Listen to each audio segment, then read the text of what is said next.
Yo, it's Guido coming at you with just a really quick mini review on the Chaffee, the Super Chaffee actually, the Tier 6, the brand new tank that if you've been around long enough you got. Christmas Garage, very cool. Thanks Wargaming, love it. This has been out for a while. You got this as a undeserved reward. A well-deserved reward. I'm just kidding. I'm sure you deserved it. I'm sure you deserved it. I made a really good crew. I took this crew from whatever this thing was. I don't even remember where these guys came from. It was a recent event, and I cranked them up a bit with some boxes. You can see that recently I've spent some money on crews. I used to have 100 million credits, and I've dropped about 25 million on crews. But anyway, I made a good crew. I'm running this thing pure spotter. Optics, net, and binocs, and that is going to drive so many people crazy. I love it. I absolutely love it. This is a cool tank, 58%. So far, how am I doing real quick? 26 battles, 846. I'm averaging 748 and 947 assists with 57% win rate. Only surviving 26, pretty typical for a scout. I'd like that to be higher. Hits are decent at 68. Lots of run and gun with this dude, despite running around with a pure vision setup. Clearly not using gun help, and that's probably going to hurt a little bit on your hit rate. So going pretty well. Actually, I like this little tank. I've got the moon camo on it, moon view I think it's called. Looks really cool on the Chaffee. Taking a look over here just real quick on some of the numbers and we'll get to it. It's minus 10 gun depression. That is very good. Dispersion's kind of derpy at 0.39. That is one of the weaknesses of the tank. So if you're looking to be more of a combat effective guy, you're going to want to throw some equipment on that thing. That helps with the gun. The DPM is not bad for a tier 6 at 1700. That's pretty darn good. Loads in 4 seconds, not bad. Hit points at 680, not much armor at all as it is a Chaffee. And we get down here to the mobility. It does scoot around decently. It's not as fast I think as you would like, but it's enough to get around and do the scout thing, especially at tier 6 with 56 on the top speed. And 21 reverse, which is really nice for getting out of situations. And when you hit round 20, that's very helpful for getting away from things. View range is at 537, which is really nice with this setup. And I think that actually takes into account the stationary tank with the binocs when you do it this way. So that's what the binocs cooking. It'll be something less after that. The concealment is good, but not super amazing. 39 is good with this setup. Again, I think that's with the camo net cooking. But the move, there it is, yeah. So the moving is 29. It looks like the camo net pumps me up to 39. So remember, scouts will keep their moving camo even when they're stopped. So 29 on the move, 39 with the net. That's not amazing for a scout, but it's okay. All right, so there you go. Those are the basic numbers for this little bad boy. Here's an example of gameplay. Happy holidays. We'll see you guys around.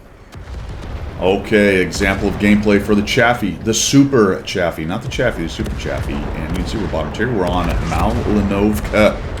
Gotta love it. Malinovka. Look at this. All right. Look, I'm going to show you the old bush, right? Lots of scouts can do this, but we'll talk about the Super Chaffee as it goes. You can see it's actually got a pretty dang good view range. I'm going to jump into this bush. It's a mid to low tier game. I guess we'll call it mid tier at tier 6 and 7. I would expect a lot of players in this game to know about this bush. It just so happens that for whatever reason they don't shoot at it this time. I don't know why. Sometimes you can get in this bush and it looks like, you know, a machine gun is coming in here as everyone tries to get rid of you. They know you're the reason they're being spotted, and they'll start. And this time it just didn't happen. Going sideways like this helps me cover up. What I was worried about is if the comet somehow got far enough around and got enough view range could see me. I'm still sticking out just a little bit right there. Going sideways presents a larger target for guys who might be blind firing the bush, so I don't like doing it. It's also harder to get away. Yeah, see, I'm just trying to tuck in this a little bit more. But the comet got stopped and I'm not too worried. So I'm taking that risk. Also, if somebody fires HE in here and you're sideways, you have a worse chance usually or a better chance of being pinned. Worse for you, better for him, however you want to look at it. And we're just cranking up the assist. Now, the way I've got this set up, as I've noted, is I'm using try-hard mode to the extreme. I've got Cola, Binocs. Well, that's not really try-hard mode, but it is spot-hard mode. Let's call it that. Binocs, Camo Net, Optics, and I'm running Cola. So no fire extinguisher on this. As I showed you, I built a pretty darn good crew. So not everyone's going to be able to build that kind of crew right off the bat. But I just want to show you this thing does everything that you want it to do as far as a scout goes at tier 6. It really does. We're already up to 2,695, and it always helps that a large portion of the enemy team is at cap. That doesn't always happen. Look at it. How many guys are down there? 1, 2, 3, 4, 5, 6, 7. One's dead. Holy macaroni. This is insane. And they happen to be moving around a lot.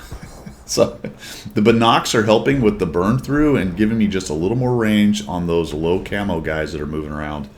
And I think that's just the difference. I mean, even pick up this guy, although he's pretty much clearly out in the open. Is the top of his turret poked right up into that bare area where there's no bush, and that poor super Chaffee's trying to get out of there. Only, what, 4 or 5 went up the hill, and we sent a huge chunk up the hill. So they left more down at the cap than we did, even though we left a significant number. But they also got lit considerably more than ours did. If that super Chaffee had somehow got into that bush across from me, he probably would have done a lot better job of lighting up all these guys that are shooting and trashing his guys. Although somebody did see the AT-7, probably the Comet coming up in there. All right. That was great. That well produced a lot of gold. 4,485, right? A lot of oil in that well right there. A lot of gold in that mine. So we're going to go somewhere else. I'm going to use the old scout action, the treads on the super Chaffee. Go somewhere else and see if we can't start lighting these guys up somewhere else. Consider going up the hill, but there's still too many heavies up there. This thing only has about 860 hit points. So we'll come up here and see if we can't snipe with these guys and maybe pick up some damage along the way. Hit the ground. This is not a really accurate gun at range. You can see that the dispersion circle was still quite large. And it has a 4-second reload, and that's quite a long time for a light tank. But remember, it's a premium. It is a tall tank. It is a tall tank, much like the T-37.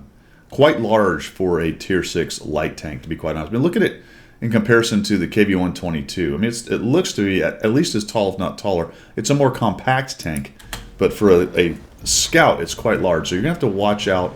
In some cases, some bushes are going to be hard for it to use. I see him. I just have to kill him, right? I mean, that's the other scout. Take that shot and run. There's a good number of guns out of the game, so I figured I would be able to get away with that. I kind of thought I'd get hit maybe once, but it was worth it to me to drop one of their scouts. And now I'm going to make a run along the edge right here. I'm glad there was nobody up on that ridge, or at least there wasn't at first. I think I get lit moving on in here. The reason I'm running on the edge right there is if you can kind of keep up on the drier edge, it'll be less of having your tank in the worst ground effect or worst ground resistance of the water and the mud. Just let you move a little bit faster. See if we can shoot this guy. Here we go. So we get him. Now let's back out. Just enough to get shots. I really kind of overextended up there to get that shot. I didn't need to come quite that high. And I'm worried about guys kind of hanging out over here. But if I count the noses, 1, 2, 3, 4, 5. 1, 2, 3, 4. There's only one guy I don't know where he is, at least recently. So we'll back out of that. And now I remember talking about, I wonder if I can sneak up under these guys. Just go right across the water. They're all lined up over by their cap, hanging out in those buildings and bushes. Am I able to sneak up on them? We find the 30-45. There's the stair. The E-25 just goes raging in there. I think he dies pretty quickly for this. I was kind of worried about the one tank. I don't know where it was. 1, 2, 3, 4, 5. 1, 2, 3. Now I know where they all are. And I find these dudes. I'm just going to do a little raid on these guys. We'll hit him. We'll back out of this. Turret's kind of slow. That is a bit of a limit. I was really surprised I hit that. It didn't look like my turret was on track. Then I noticed the E-25's having trouble, and this becomes a kind of an untenable position right here. They just killed the E-25, and there's only an AT-7 covering. The Eagle 7's way over there. And I'm thinking, I don't think this is survivable for very long, so let's just take a shot at him and make a runner. The Hellcat sees me doing it and decides he's going to take a chunk of me. I get another piece of him, and now I'm just going to go to this low ground. I'm hoping I can get around this corner before I get shot, and I do. Some more damage, a little more spotting. We'll just do the old power slide right there to spin around. The guys on the hill won, so now I know I'm going to get those guns coming in from the north. I can see the stair is moving across. I'm a scout. Remember, scouts have moving camo. He doesn't have great view range, and we'll take him down. We're up to 5,098 assist, 548 damage. And we've got 3 kills. There's 3 left. There's an Artie somewhere. We don't know where he is. We'll just come in here. I see the Artie. We'll take a quick snap at him. We miss him.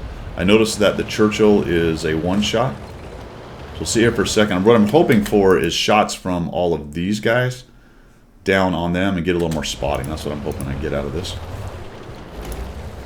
Yep, there we go. So the 304 is getting hit. Unfortunately, I don't get the assist for it. Somebody else can see him. I'm going to come around and auto-aim. That doesn't work because he dies. So now we'll just come around and look for an auto-aim on this guy. When you're strafing, be careful about things in the way. And what you're looking for is the gun will be on line, and then when the thing's in the way, you'll see the pipper, I guess, kind of come down out of the way, and then when it pops back up onto the target, that's when you've cleared whatever the obstacle is. Come around here and see if I can get this last shot on him. Nope, not quite, but I do get the last 26 assists for 5,466, 668 damage myself, 3 kills, and an ace mastery in the Chaffee. You know, what's the point of the video? It was a lot of fun. It was a fun game. It does everything you want it to do at Tier 6, and it's a premium. It really is a pretty good little Tier 6 premium. A lot like the T50-2. Does everything you really want a scout to do at Tier 6, and does it pretty well. And then you get the bonus of training whatever crew you want in there, and you get the bonus of the credit and the experience. So what's not to like? And it was free. It was. You got it for free. Very, very nice. Very cool little tank. Thanks to Wargaming for sending that to everybody. I just wanted you guys to have a quick look at what it can do. And that's all I've got for today. We will see ya.